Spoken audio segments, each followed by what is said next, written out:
Imagine walking through life carrying a secret so profound that even the people closest to you never fully understand it.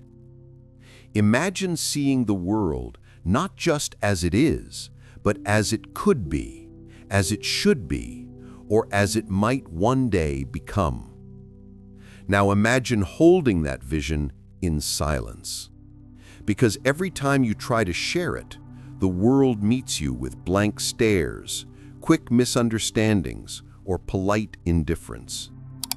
If that picture feels familiar, if you've ever felt that quiet ache, it might be because you are one of them, an intuitive introvert. In this video, we're going to dive deep into Carl Jung's timeless insights about this rare personality type, the hidden burden they carry, the dangers Jung warned about, and why he believed that walking this path is one of the most difficult inner journeys of all.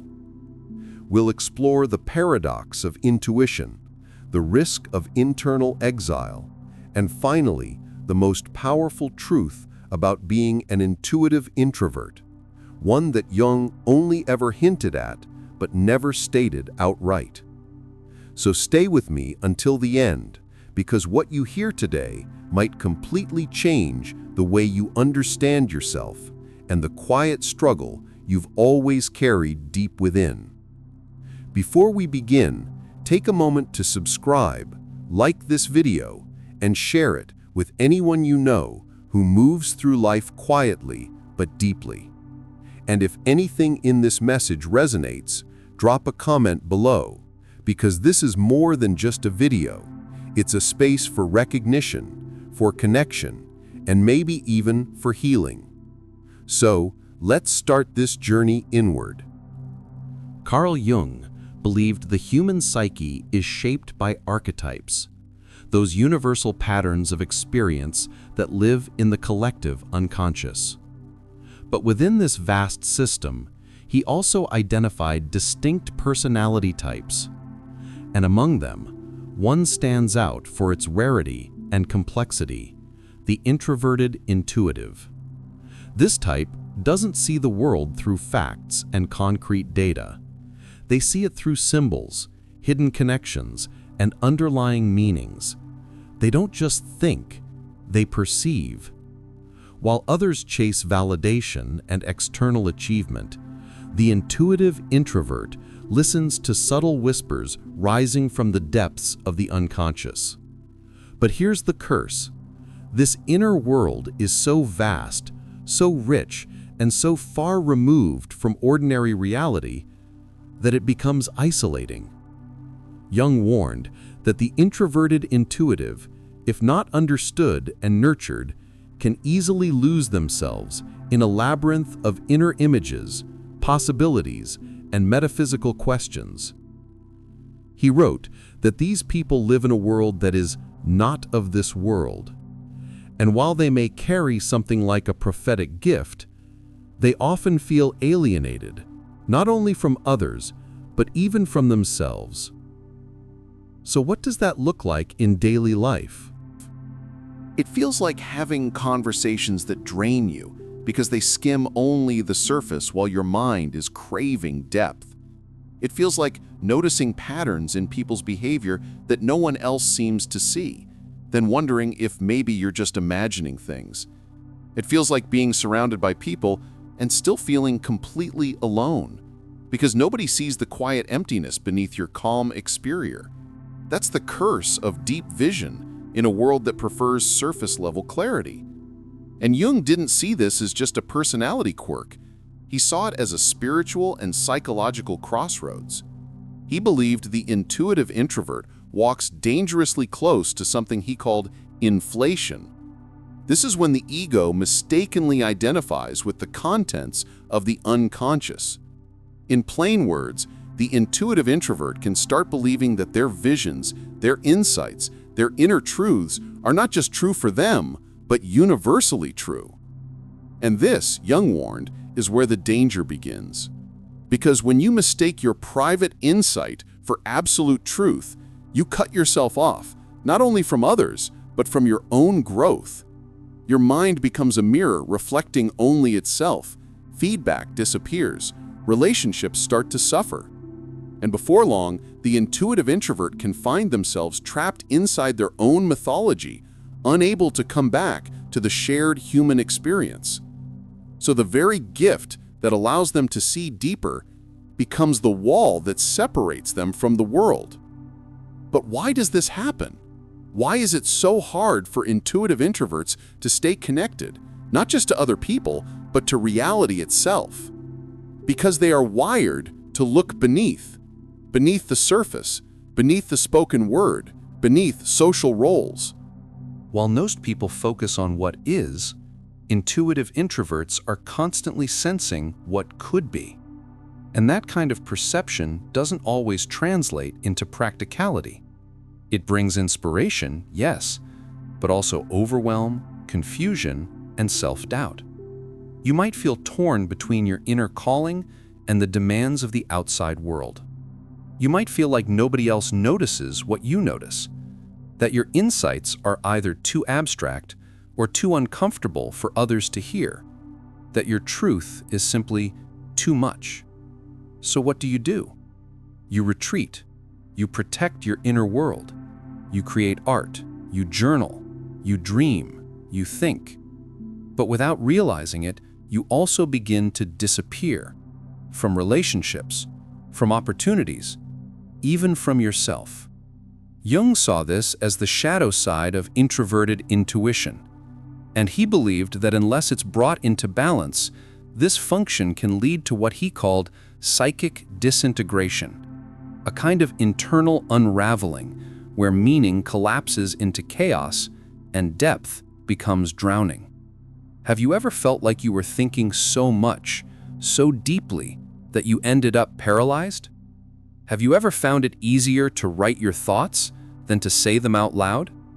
Have you ever felt like you're 2 steps removed from the world, watching life instead of living it? These aren't flaws. They are symptoms of an extraordinary mind trying to navigate a world that doesn't often value its gifts. But here's the twist and the hope. Jung believed that when the intuitive introvert learns to translate their visions into forms that other people can engage with, they not only find connection, they become powerful forces of transformation. He wrote that such people are seers in the truest sense, not because they predict the future, but because they illuminate hidden truths that most people are blind to. And in the next part of this journey, we're going to explore how you can do exactly that. How to turn the curse into a compass. How to ground your intuition so it guides you rather than isolates you. So stay with me, because what's coming next might just change how you see yourself and the life you were meant to live. So let's talk about what Jung saw as the curse of the introverted intuitive. On the outside, it might seem like a gift, having these insights, sensing what others can't, seeing deeper patterns, but for many intuitive introverts, it feels more like carrying a heavy weight. Because while you're busy tuning into hidden meanings, the world around you moves to a very different rhythm. People want certainty.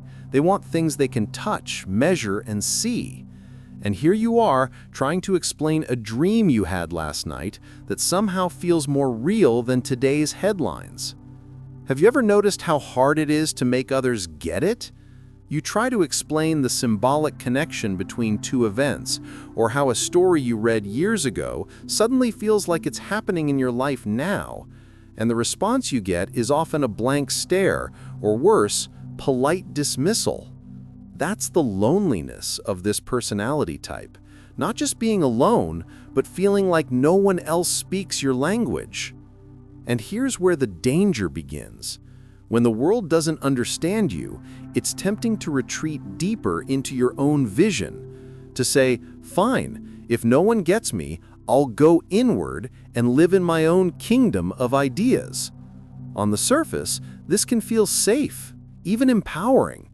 But Jung warned that this withdrawal carries a heavy cost. He called it inflation, when the ego gets so identified with the inner vision that it starts to lose touch with reality. The introverted intuitive starts to believe that their insights are not just valuable, but absolute. They stop testing them against the real world. And when that happens, even the most gifted intuition can twist into obsession, paranoia, or self-isolation. Think about it. A symbol is powerful, but it's also ambiguous. A dream can guide you, but it can also mislead you if you take it too literally. Without balance, the inner world becomes a maze, and the introverted intuitive becomes its prisoner. But this curse isn't only psychological, it's also practical. Because while you're living in patterns and possibilities, the outer world demands action. Bills have to be paid. Relationships need attention. Life requires grounding. And here's the paradox.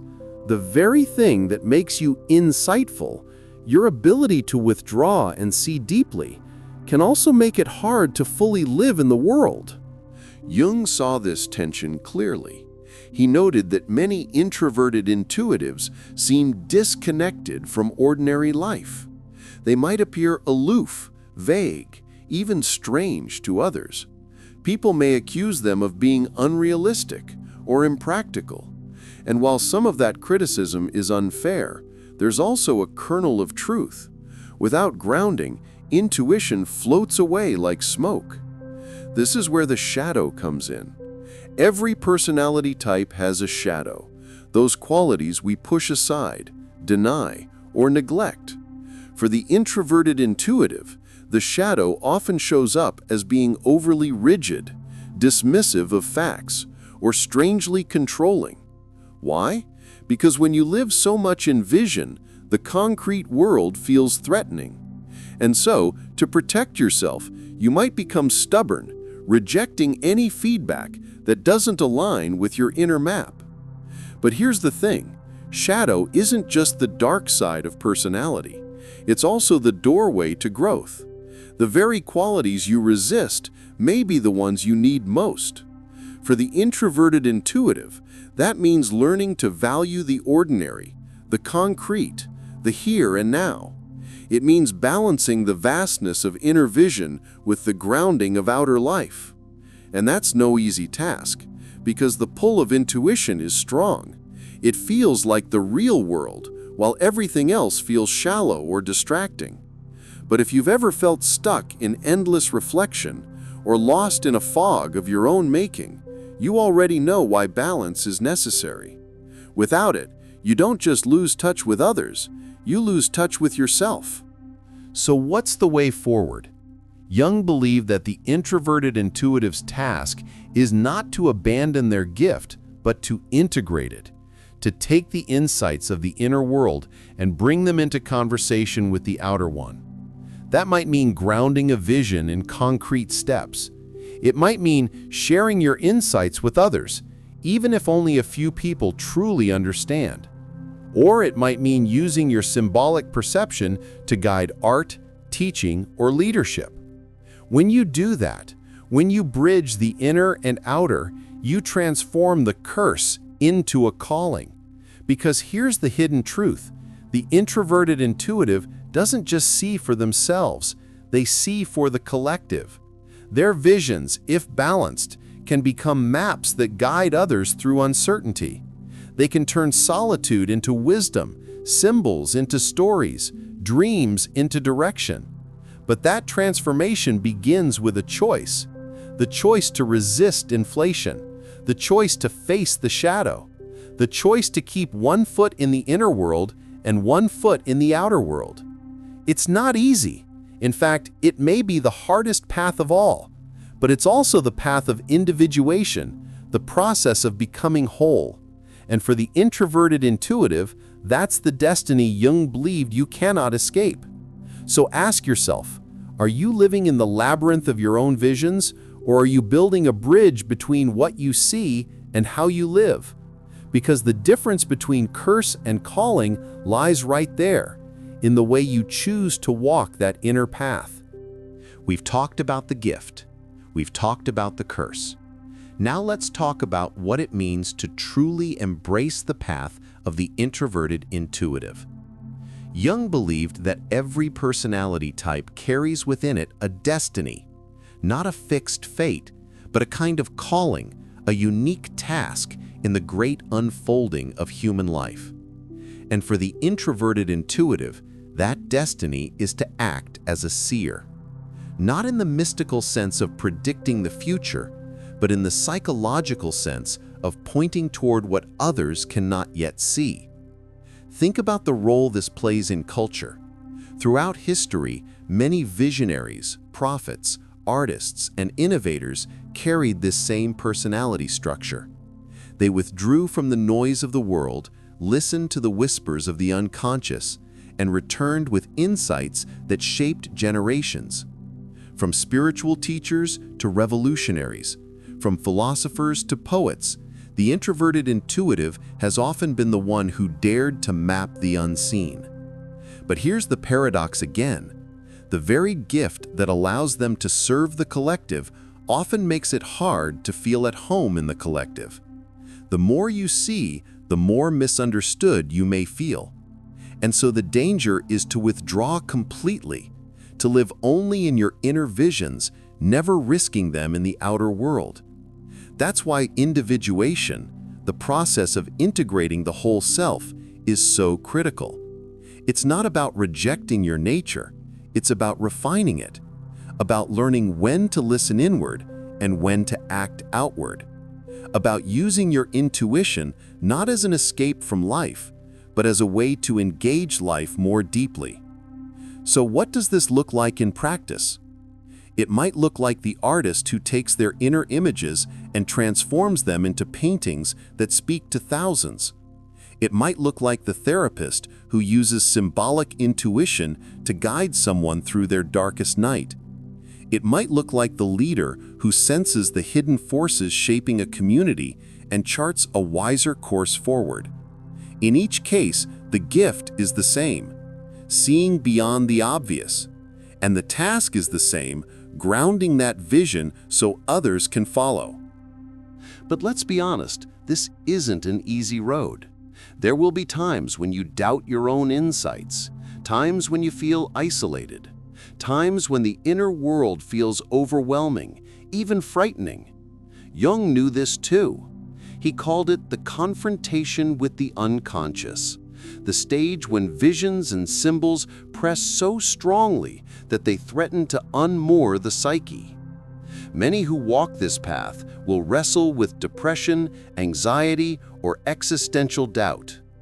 And yet, Jung also believed that these struggles are part of the initiation. The darkness is not meant to destroy you, but to transform you. Like alchemy, where base metals are burned and purified until they become gold, the introverted intuitive must pass through the fire of their own depths. Only then can their gift shine clearly, not as confusion, but as wisdom. Here's the crucial point.